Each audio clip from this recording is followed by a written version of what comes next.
Saat ini pemirsa, ketegangan antara Amerika Serikat dan Iran kian panas. Ya, Iran menilai Amerika Serikat masih ngotot dengan permintaan yang berlebihan dan tidak realistis dalam proses negosiasi serta kerap berubah sikap.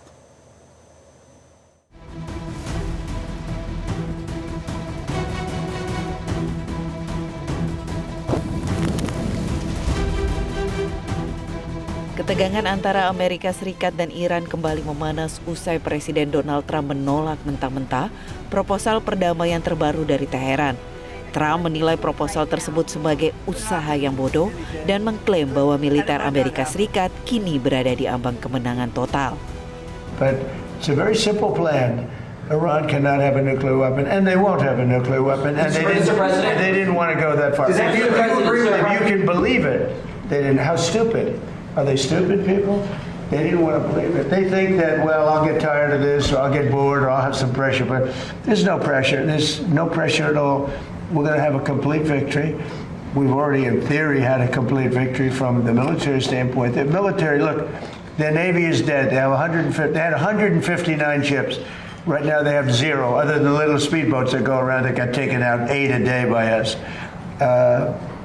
They have no Air Force.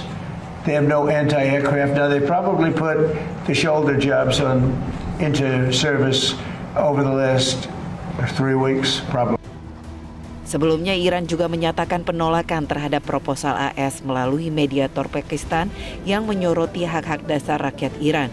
Iran menekankan perlunya AS membayar reparasi atau ganti rugi atas kerusakan akibat agresi, seraya menegaskan kedaulatan Iran atas Selat Hormuz.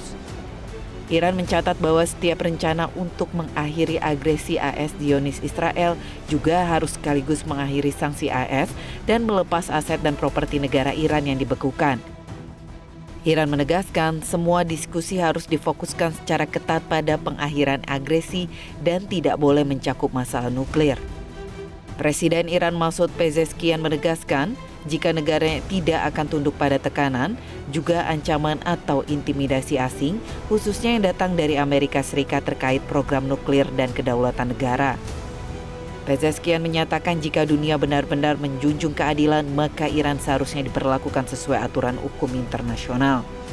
Ya mardom ro bepazirim va ba mardom bashim, ya bayad taslim beshim u sarkham bokonim.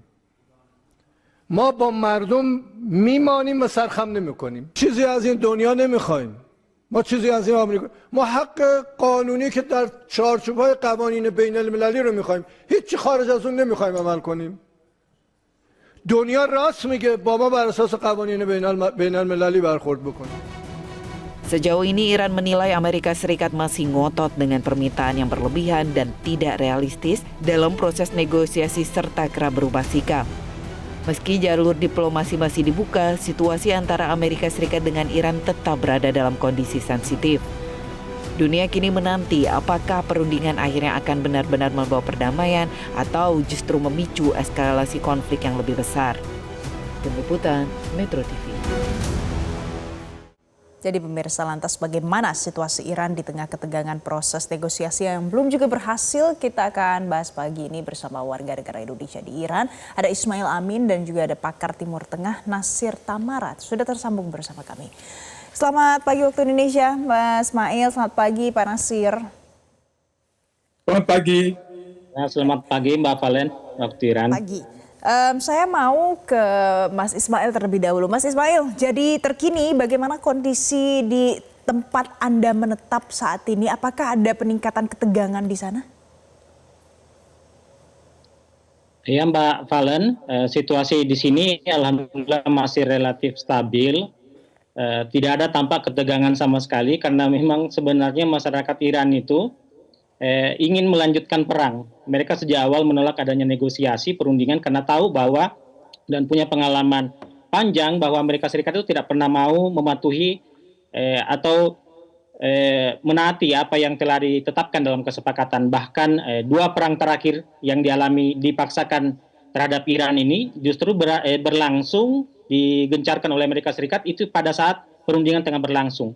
Sehingga mereka tiap malam itu melakukan aksi unjuk rasa, melakukan pawai akbar, melakukan konvoi kendaraan, mendesak pemerintah maupun militer Iran untuk jangan sama sekali menerima perdamaian dari Amerika Serikat sebelum misi pembalasan mereka tuntas. Karena sampai saat ini mereka itu masih sangat sakit hati dengan kelakuan Amerika Serikat, dengan terbunuhnya pemimpin tertinggi mereka, dan mereka menuntut bahwa harus dilakukan pembalasan yang sekeras-kerasnya terhadap kematian ini. Sekarang saya mau ke Pak Nasir. Pak Nasir, terupdate-nya Iran sudah memberikan tanggapan atas proposal Amerika Serikat yang ternyata tidak ditanggapi dengan senang begitu oleh Trump, justru kembali menolak lagi. Apa yang menjadi tanggapan dari Iran? Kalau Anda melihatnya dengan adanya saling tolak proposal ini, apakah upaya perdamaian akhirnya akan sulit untuk dicapai dan kemudian melewat opsi militer lagi yang lebih akan dikedepankan, Pak Nasir? Betul sekali. Opsi militer itu sesuatu yang sangat mungkin terjadi karena Trump keras dan Iran juga keras. Ada kolega wartawan yang baru saja 50 hari di Iran, ya 10 hari sesudah perang dia ke sana. Dia melaporkan bahwa masyarakat Iran itu hidup di dalam seperti biasa, seakan-akan tidak ada perang gitu. Jadi sesuatu yang bahkan normal, yang menunjukkan bahwa masyarakat di sana sudah siap perang jangka panjang. Dan masyarakat di sana itu pada saat negara yang diserang semuanya bersatu. Jadi apa sih yang diingini oleh Iran? Itu simpel saja. Iran itu dari dulu, kalau kita baca proposalnya dengan teliti, pertama dia ingin mengakhiri perang gitu kan, termasuk dengan perang di Lebanon. Kemudian dia ingin supaya ada jaminan bahwa tidak akan ada perang lagi di masa depan. Iran tidak akan pernah lagi diserang.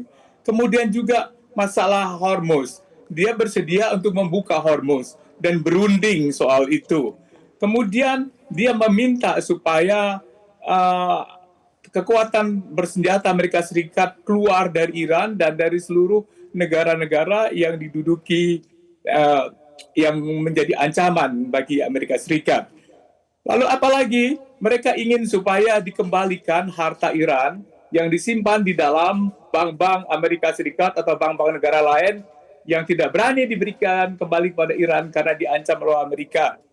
Lalu apalagi itu yaitu semua sanksi terhadap Iran, terutama sanksi ekonomi memberatkan kehidupan rakyat, itu dicabut. Dan apa berikutnya supaya terjadi pampasan perang, artinya begini, supaya ada penggantian dari seluruh kerugian yang jumlahnya ratusan miliar dolar di Amerika Serikat dihitung oleh Iran, dan itu sangat mahal. Yang terakhir, bahwa mereka tetap ingin supaya nuklir mereka tidak diganggu-gugat, bahwa mereka masih boleh menyimpan nuklir mereka, dan meskipun mereka setuju pengkayaan nuklir itu prosesnya dihentikan untuk beberapa tahun. Jadi Iran sudah siap berperang, dan Iran sudah membuktikan kalau perang jangka panjang 8 tahun melawan Irak, itu mereka sudah membuktikan mereka bisa bertahan dan malah tidak kalah melawan Irak. Padahal Irak waktu itu didukung oleh Amerika Serikat dan Uni Soviet yang sekarang menjadi Rusia. Jadi Iran ini berprinsip bahwa mereka itu telah dizolimi. Bukan mereka yang mau memulai perang, tetapi selalu dikatakan bahwa mereka itu teroris, mereka yang memulai perang, dan kalau mereka punya nuklir, mereka akan menyerang negara lain. Jadi di sini memang berat sekali. Analisa tapi dari di sini Pak Nasir. Oke, sebentar Pak Nasir, kita potong dulu. Tapi intinya pemirsa, kalau seandainya ada strategi yang mungkin akan diambil oleh dari pimpinan Iran ataupun nanti direspon dari Amerika Serikat, tapi pertanyaannya adalah setelah pimpinan tertinggi di Iran kemudian sudah kembali pulih, diinformasikan, apa nanti perbedaan dampaknya setelah ini? Bagaimana sentimen masyarakat di sana, Mas Ismail? Ya, jelas sekali. Masyarakat memang selama ini selalu menanti kehadiran langsung dari pemimpin tertinggi mereka, yaitulah Said Mustafa Khamenei, dan telah dilaporkan bahwa kondisi beliau semakin membaik. Bahkan disebutkan semakin memulih, sehingga dijadwalkan dalam beberapa waktu yang tidak lama itu akan melakukan pertemuan publik pertamanya sebagai pemimpin tertinggi Iran yang baru. Masyarakat jelas itu sangat optimis dan semakin percaya diri dengan kehadiran pemimpin tertinggi mereka. Jika benar-benar telah sesuai jadwal yang ditentukan, itu akan bisa bertemu dengan masyarakat. Tentu saja kepercayaan diri mereka, rasa optimis mereka itu akan semakin menguat karena selama ini mereka terus menekan pemerintah dan militer Iran untuk jangan sampai tunduk dan menyerah kepada Amerika Serikat dan memberikan apresiasi yang begitu sangat tinggi terhadap tim negosiator Iran bahwa sampai saat ini juga tidak mau menyerah di meja perundingan. Bahwa Iran selama ini datang ke meja perundingan itu untuk kemudian meminta hak-hak mereka secara rasional, karena selama ini Iran sudah menegaskan bahwa apa yang dikhawatirkan atau apa yang ditakutkan oleh Amerika Serikat terkait dengan pengembangan nuklir Iran itu tidak akan terjadi, karena memang Iran sudah menegaskan, Ayatollah Ali Khamenei sebagai pemimpin tertinggi sebelumnya juga sudah memfatwakan pengharaman penggunaan senjata nuklir.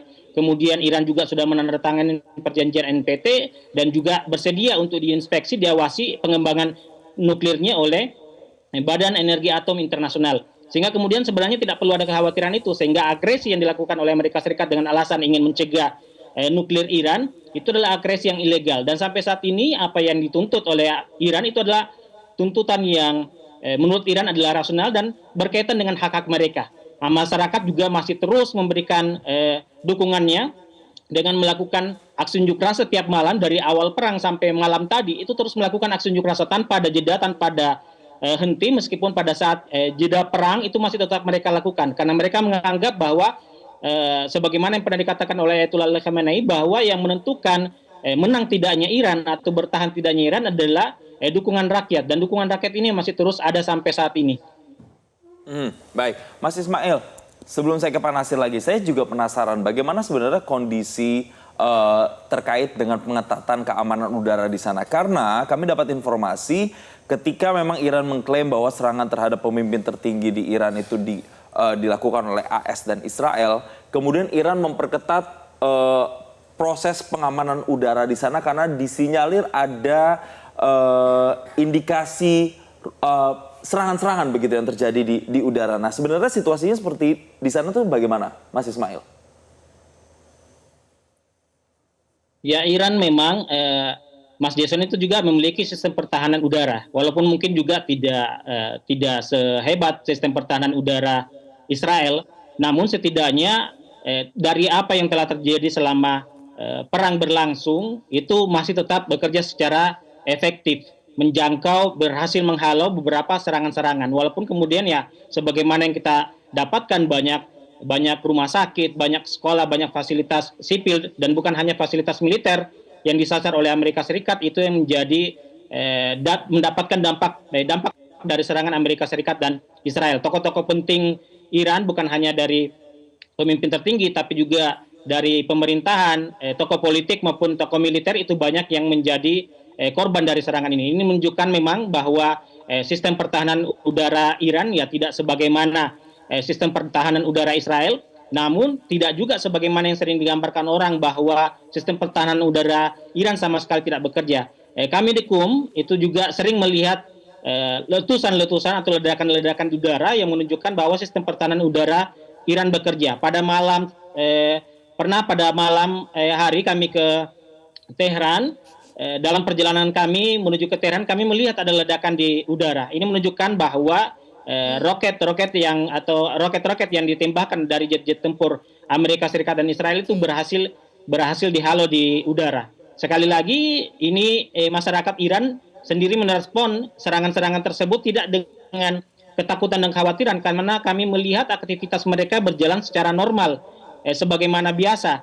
Bahkan mereka menganggap bahwa sama sekali tidak seperti dalam situasi perang. Kami melihat mereka ketika malam hari keluar rumah dan tidak ada ketakutan dan kekhawatiran terhadap ledakan-ledakan yang terjadi. Mereka tetap memberikan dukungan kepada pemerintah dan militer Iran. Aktivitas ekonomi, persekolahan, aktivitas perkantoran juga semuanya berjalan lancar, terutama di jeda perang ini atau pada saat kondisi sekarang ini yang relatif serangan semakin berkurang. Masyarakat Iran semakin banyak melakukan aktivitas mereka secara normal, dan mereka tidak ada rasa ketakutan dan kekhawatiran sama sekali terhadap kondisi sekarang. Jadi itu kondisi terkini masyarakat di Iran, pemirsa yang berdomisili dan menetap juga di sana. Tapi kalau kita lihat ke belakang sudah ada juga pertemuan yang difasilitasi oleh Pakistan, kemudian Cina juga sebelumnya sudah sempat bertemu dengan Iran. Nah, ke depannya Pak Nasir, menurut Anda bagaimana setelah diplomasi berulang kali gagal dilakukan, ada permintaan berlebihan dari Donald Trump, ada permintaan yang tidak bisa diakomodir. Menurut Anda kalau nanti Cina sudah bertemu dengan Amerika Serikat, apa kemungkinan yang akan terjadi? Trump sudah mengeluarkan ancaman yang sangat hebat, akan membuat terang benderang Iran dengan senjata nuklir. Nah, itu suatu pernyataan yang menunjukkan bahwa dia sudah sangat putus asa dengan cara-cara konvensional perang yang begitu dahsyat, mereka tidak bisa menaklukkan Iran. Orang Iran itu susah ditaklukkan karena mereka itu berani mati. Kemudian mereka itu punya pengalaman perang jauh lebih banyak dari Amerika Serikat, sejak ribuan tahun.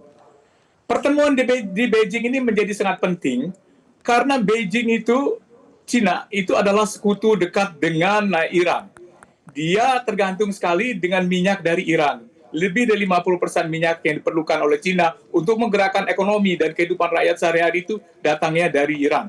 Jadi ada untuk kepentingan nasional Cina untuk membantu Iran. Sekarang Cina sudah muncul sebagai sebuah negara yang masuk ke dalam mencoba mendamaikan peperangan di Timur Tengah ini. Minggu depan sudah pertemuan. Jadi agendanya apa? Agenda pertama itu akan membahas Timur Tengah, suplai energi, suplai minyak dan gas. Dan kemudian bagaimana sikap perang Amerika Serikat terhadap Iran. Apakah akan lanjutkan atau tidak? Yang kedua itu agendanya akan Taiwan. Karena Taiwan itu juga ada permusuhan antara Cina dan Amerika Serikat dalam soal Taiwan. Bisa aja Amerika juga kalau dia mau suatu saat dia akan mengambil alih Taiwan, mengembalikan Taiwan sebagai bagian dari Republik Cina. Nah, jadi penting banget bahwa sudah ada sebuah negara besar yang punya nuklir, yang kekuatan bersenjatanya itu tidak kalah dengan Amerika Serikat, menjadi penengah. Dan ini kuncinya nanti di dalam perundingan yang akan datang. Kita lihat. Dan kita tunggu, sabar. Ya, kita lihat Pak nanti bagaimana. Karena pertanyaan berikutnya, apakah saat ini kan buntu. Nanti kalau sudah ketemu Cina, apakah masih buntu atau justru terbuka upaya untuk perdamaian dan memenangkan kedua belah pihak? Kita lihat nanti. Terima kasih Nasir Tamara, pakar Timur Tengah, dan juga Mas Ismail Amin, warga negara Indonesia di Iran, telah bergabung bersama kami. Jelajahi cara baru mendapatkan informasi. Download Metro TV Extend sekarang.